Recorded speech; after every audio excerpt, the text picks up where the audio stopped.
What began as a routine patrol in the remote wilderness of Florida's Everglades transformed into a life-or-death rescue mission that would challenge everything forest rangers thought they knew about wild horses and the bonds that drive them to extraordinary acts of courage. When rangers received reports of a Mustang mare trapped by a massive Burmese python, they anticipated a tragic outcome. However, what they witnessed when a wild stallion appeared changed their understanding of loyalty, sacrifice, and the incredible lengths animals will go to protect those they love. This is a story that will leave you speechless and restore faith in the power of unconditional devotion. Ranger Jake Sullivan had been patrolling the remote wetlands of Big Cypress National Preserve for over 15 years, but he had never received a call quite like the one that crackled through his radio on that humid September morning. The 38-year-old wildlife specialist was conducting his weekly survey of the endangered Florida panther habitat when an urgent transmission from the visitor center broke through the static. "Jake, we've got an emergency situation in Sector 7. Dispatcher Maria Santos's voice was tense with concern. "Hikers are reporting a horse in severe distress near Gator Creek. They say it's trapped by what looks like a massive snake." Jake felt his stomach drop. Big Cypress was home to an increasing population of invasive Burmese pythons, massive constrictors that have been devastating the local ecosystem for decades. These apex predators could grow over 20 feet long and were capable of taking down animals as large as alligators and deer. A horse would be an easy target. "Copy that, Maria. I'm 20 minutes out," Jake responded, immediately changing course toward the reported location. As he navigated his airboat through the maze of sawgrass and cypress trees, his mind raced through the possibilities. There weren't supposed to be any horses in this area. Big Cypress was protected federal land where domestic animals were prohibited. The hikers who had called in the report were Dr. Emily Chun, a wildlife photographer from Tampa, and her assistant, Mark Rodriguez. They had been documenting bird populations when they heard what Dr. Chun described as the most heartbreaking sounds I've ever heard, a horse crying for help. When Jake arrived at the coordinates, he immediately understood the urgency in the hikers' voices. In a small clearing surrounded by towering bald cypress trees, a beautiful chestnut mare was locked in a deadly struggle with one of the largest pythons he had ever seen. The snake, easily 18 feet long and thick as a telephone pole, had coiled around the horse's hindquarters and was slowly constricting.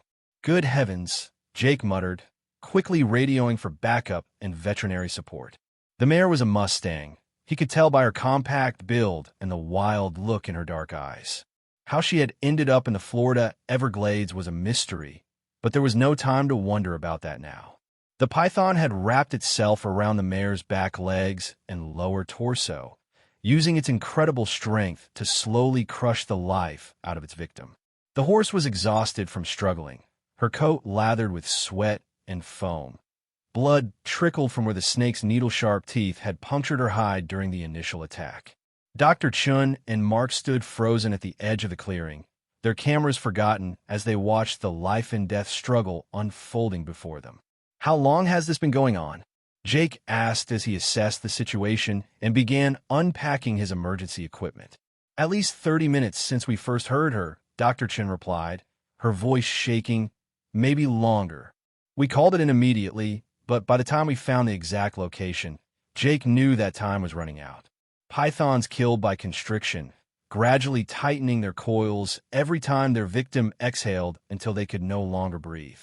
The mare's breathing was already labored, and he could see the exhaustion in her eyes. She had been fighting for her life, but the massive snake was slowly winning. As Jake prepared his tranquilizer gun to sedate the python, a sound echoed through the swamp that made everyone freeze. It was the thunderous whinny of a stallion, and it was getting closer. Through the dense vegetation, Jake could see movement, something large crashing through the underbrush toward them. What emerged from the cypress grove would change everything they thought they knew about the bonds between wild horses. The stallion that burst into the clearing was magnificent and terrifying in equal measure. Standing over 16 hands high, the black Mustang was a force of nature, muscles rippling beneath his ebony coat, his dark mane flowing like a war banner as he charged toward the python-trapped mare. His eyes blazed with an intelligence and fury that Jake had never seen in a wild horse. "Stay back," Jake shouted to Dr. Chun and Mark, raising his tranquilizer rifle. Everyone stayed calm and moved slowly toward the boat, but the stallion paid no attention to the humans. His entire focus was on a massive python that held his mate captive. Jake realized with stunning clarity that these weren't random horses. They were a bonded pair, and the stallion had somehow tracked the mare's distress calls through miles of treacherous swampland. The stallion circled the python and mare, pawing the ground and snorting with rage. The python, sensing a new threat, tightened its grip on the mare, causing her to cry out in pain. That sound triggered something primal in the stallion. Without hesitation, he reared up on his hind legs and brought his front hooves down with crushing force on the python's head. The snake's response was immediate and terrifying. While maintaining its death grip on the mare, it whipped its massive head around and struck at the stallion. Its mouth opened to reveal rows of recurved teeth designed to hold struggling prey. The stallion danced backward, barely avoiding the strike, but immediately pressed his attack. "I can't get a clear shot," Jake muttered, trying to line up his tranquilizer gun on the python without risking hitting either horse. The situation was chaotic and dangerous. One wrong move could result in tragedy for all involved. The stallion seemed to understand exactly what he was fighting. Instead of the wild, panicked attacks that most animals would make, his assault on the python was calculated and strategic. He targeted the snake's head repeatedly, using his hooves like hammers while staying just out of range of the python's strikes. Each blow was precise, designed to stun and disorient the massive constrictor. Dr. Chun, despite Jake's warnings, had resumed filming. "This is incredible," she whispered. "I've never seen behavior like this. It's like he knows exactly how to fight this snake." Jake's radio crackled with updates. "Backup is 15 minutes out," Maria's voice reported. "Veterinary team is en route." 15 minutes might as well have been 15 hours. The mare's breathing was becoming increasingly shallow, and Jake could see that the python's constriction was taking its toll. The stallion seemed to sense his mate's deteriorating condition, and his attacks became more frenzied. Then the stallion did something that defied all logic and everything Jake knew about horse behavior. Instead of continuing his assault on the python's head, he suddenly changed tactics. Moving with incredible speed and precision, he positioned himself directly behind the snake's massive coils and grabbed the python's body in his teeth. "What in the world is he doing?" Mark whispered in amazement. The stallion began to pull, using his powerful neck and shoulder muscles. He started to physically unwrap the python from around the mare. It was a move that required not just incredible strength, but an understanding of exactly how constrictors worked, knowledge that no wild horse should possess. The python, caught off guard by this new attack, began to lose its grip on the mare. For the first time since Jake had arrived, he saw hope flickering in the Mustang's eyes. But the snake wasn't finished yet, and what it did next would test the stallion's courage and intelligence to their absolute limits. The real battle was just beginning. As the stallion continued his methodical unwrapping of the python's coils, the massive snake made a decision that changed the entire dynamic of the battle. Instead of trying to maintain its grip on the increasingly free mare, the python suddenly released her and whipped around with lightning speed to wrap itself around the stallion's neck and front legs. Jake watched in horror as 18 feet of muscle and fury encircled the black Mustang. The python's strategy was clear: eliminate the threat, then return to the original prey. But the stallion's sacrifice had given the mare the opening she needed. "The mare is free," Dr. Chin called out, still filming despite the danger. "But now the snake has the stallion." The python's coils tightened around the stallion's powerful frame, but something was different about this struggle. Where the mare had panicked and fought ineffectively against the constrictor, the stallion remained eerily calm.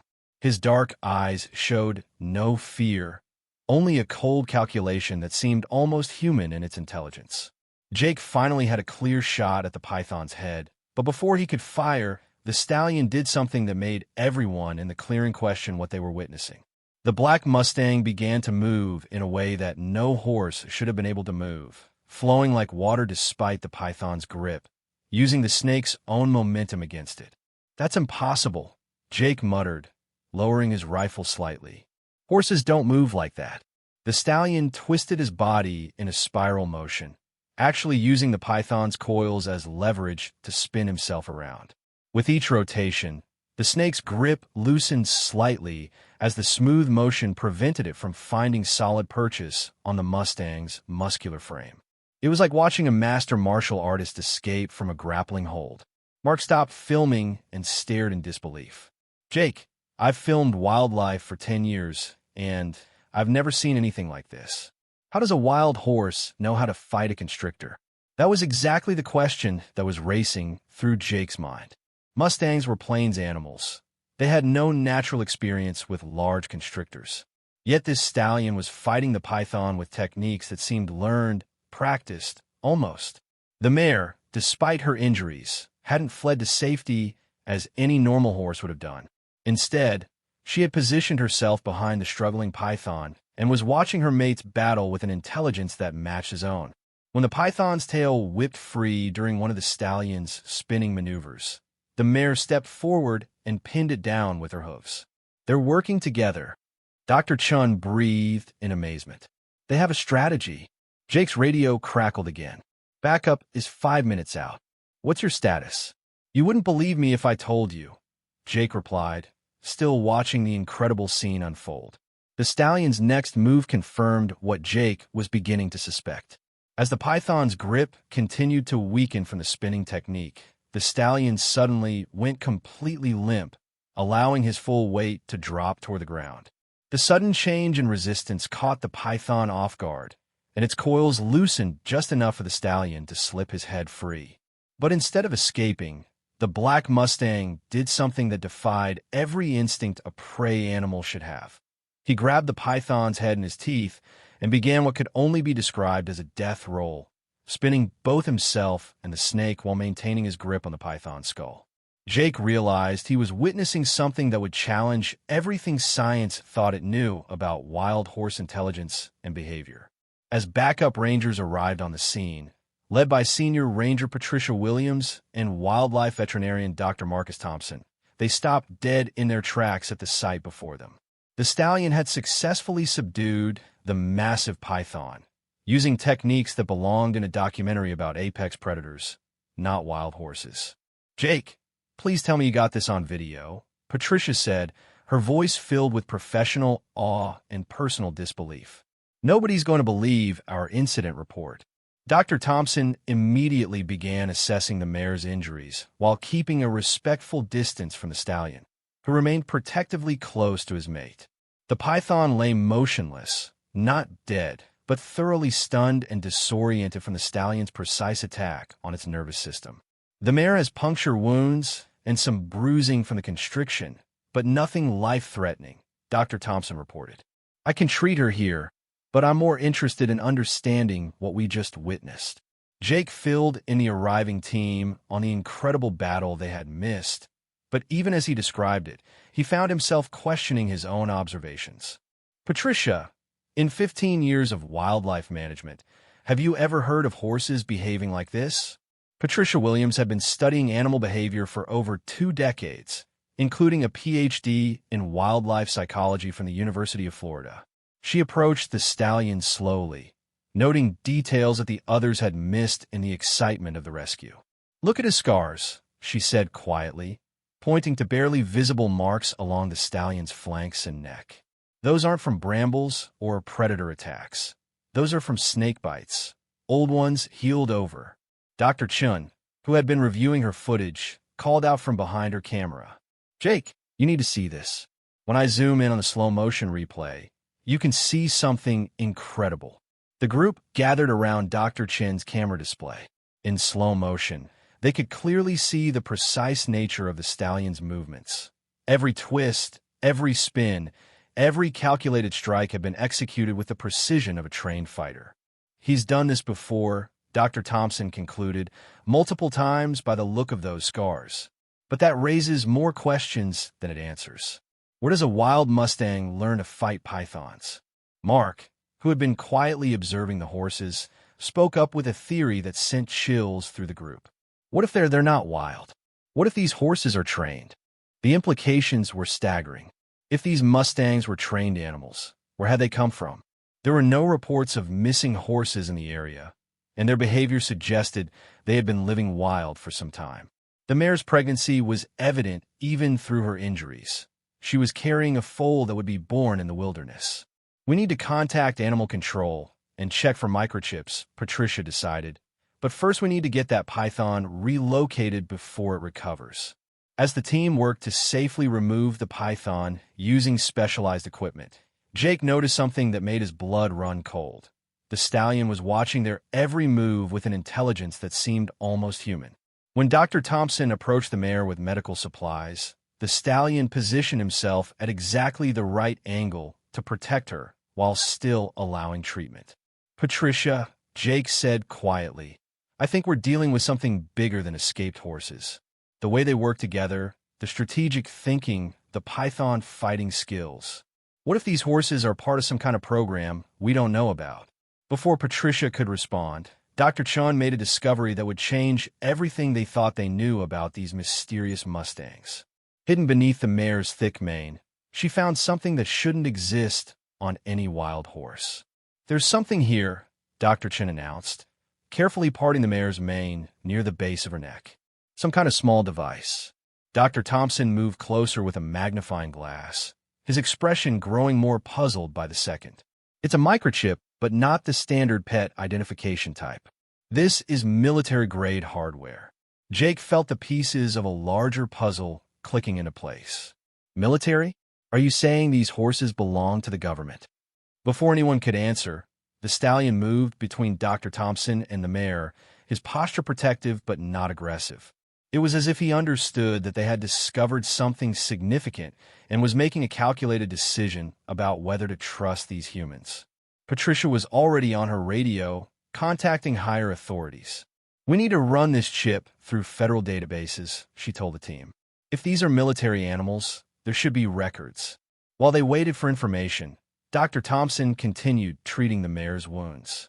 The stallion watched every movement, and when the veterinarian needed to clean a particularly painful puncture wound, the stallion moved to the mare's head and gently nuzzled her, providing comfort and distraction. I've worked with thousands of horses, Dr. Thompson said in amazement, but I've never seen this level of emotional intelligence combined with tactical awareness. These animals have been trained for something specific. The answer came through Patricia's radio 30 minutes later, delivered by a voice none of them recognized. Clearly military, clearly serious. Ranger Williams, this is Colonel Davis, Joint Special Operations Command. You've encountered assets from Project Equine Warrior. We're dispatching a recovery team immediately. Under no circumstances should you attempt to relocate or restrain these animals. The clearing fell silent except for the sounds of the swamp. Jake felt a chill run down his spine. Project Equine Warrior? What the hell is that? Patricia held up a hand for silence as Colonel Davis continued. These horses are part of a classified program developing animal assets for special operations in difficult terrain. They've been trained for reconnaissance and survival in environments where traditional military assets cannot operate effectively. Dr. Chun looked up from her camera. That's why he knew how to fight the python. He's been trained for combat in hostile environments. But why are they here? Mark asked. And why is the mare pregnant? Colonel Davis's voice crackled through the radio again. The animals were reported missing from a training facility in Georgia 3 months ago during Hurricane Helena. We believe they had perished in the storm, but apparently they traveled south into the Everglades. Jake studied the stallion, who continued to watch them with calm intelligence. They've been surviving out here for 3 months in the Everglades. These animals were selected and trained for extreme survival scenarios, Colonel Davis explained. What you witnessed today, the tactical response to the python attack, that's exactly what they were designed to do. Dr. Thompson shook his head in wonder. A pregnant mare and a stallion surviving in one of the most dangerous ecosystems in North America, fighting off apex predators. It's incredible. The recovery team will arrive within 2 hours, Colonel Davis continued. Maintain your distance, but continue monitoring. These animals have significant strategic value. As the team waited for the military recovery unit, Jake found himself studying the bond between the stallion and Mare. Even knowing they were trained military assets, their devotion to each other was genuine and profound. The stallion had risked everything to save his mate, using skills that made him one of the most dangerous animals in the swamp. But what none of them knew was that the real surprise was still to come, a discovery that would change military animal training forever. 2 hours later, the military recovery team arrived in unmarked helicopters, led by Dr. Sarah Martinez, the lead animal behaviorist for Project Equine Warrior. As she approached the horses, her professional composure cracked with obvious emotion. "Thunder and lightning," she said softly, using what were apparently the horses' military designations. "We thought we'd lost you both." The stallion, Thunder, recognized Dr. Martinez immediately. His entire demeanor changed from protective wariness to something resembling relief. Lightning, the mare, also showed recognition, moving toward the woman despite her injuries. "Dr. Martinez," Jake said, "these horses have been living wild in the Everglades for 3 months? How's that possible?" Dr. Martinez examined both animals while she spoke, her hands moving with the confidence of someone who had worked with these specific horses for years. "Thunder and Lightning were our most successful breeding pair in the program. They were selected not just for their individual abilities, but for their extraordinary bond and cooperative intelligence." "Breeding pair?" Dr. Thompson asked. "You mean the military is breeding these super horses?" Project Equine Warrior was designed to create the next generation of military working animals, Dr. Martinez explained. But Thunder and Lightning exceeded every expectation. They developed tactical abilities we never trained them for, learned from each other, and began teaching those skills to their offspring. Patricia studied the mare's condition. "She's going to foal soon. How does that fit into your program?" Dr. Martinez's expression grew troubled. "That's what makes this situation unprecedented. Lightning is carrying what might be the first naturally conceived foal from our enhanced bloodlines. When they escaped during the hurricane, we lost 3 years of genetic research." As if understanding the conversation, Thunder moved protectively closer to Lightning.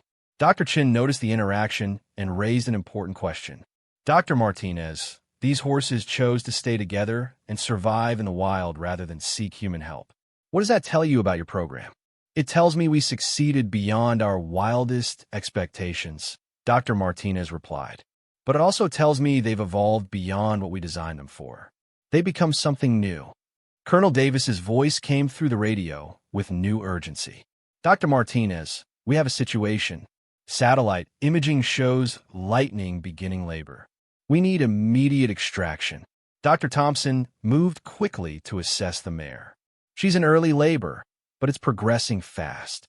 We might not have time to transport her." Thunder seemed to understand the urgency. He positioned himself to shield Lightning from the humans while still allowing Dr. Thompson access for medical care.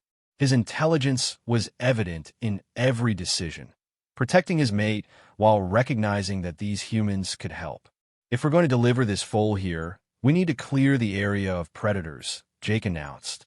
The blood and noise could attract alligators and other pythons. As if responding to Jake's concern, Thunder moved to the perimeter of the clearing and began patrolling, his training and natural instincts combining to secure the area for his mate's delivery. Dr. Martinez watched in amazement. In controlled environments, Thunder always assisted with Lightning's medical care, but seeing him adapt those behaviors to protect her in the wild. Lightning's labor progressed rapidly. Within an hour, she had delivered a healthy foal, a perfect combination of both parents' exceptional genetics. The newborn stood quickly, showing the same intelligence and awareness as its parents. "This foal represents the future of the program," Dr. Martinez said quietly. "Born wild, raised by parents who have proven they can survive anything, trained for birth in real-world survival skills." Thunder approached his family gently, nuzzling both Lightning and their newborn. The bond between them was unbreakable, forged in love, tested by danger, and proven in the wild places where only the strongest survive. The rescue of Lightning from the python's deadly coils became more than just a wildlife emergency. It revealed the incredible bond between two extraordinary animals who had transcended their military training to become something unprecedented in the natural world. Thunder's shocking display of tactical intelligence and unwavering loyalty proved that the connections between animals run deeper than any human program could ever design. Today, Thunder, Lightning, and their foal live in a specialized facility where they help train the next generation of military working animals. But their time in the Everglades changed the entire Project Equine Warrior program, showing scientists that true intelligence emerges not from training alone, but from love, loyalty, and the determination to protect those who matter most. The python encounter demonstrated that when extraordinary animals are pushed to their limits, they can achieve the impossible. Thunder's strategic thinking and Lightning's unwavering trust in her mate created a partnership that transcended species limitations and redefined what military animal training could accomplish. Their story reminds us that the most powerful force in nature isn't predator versus prey.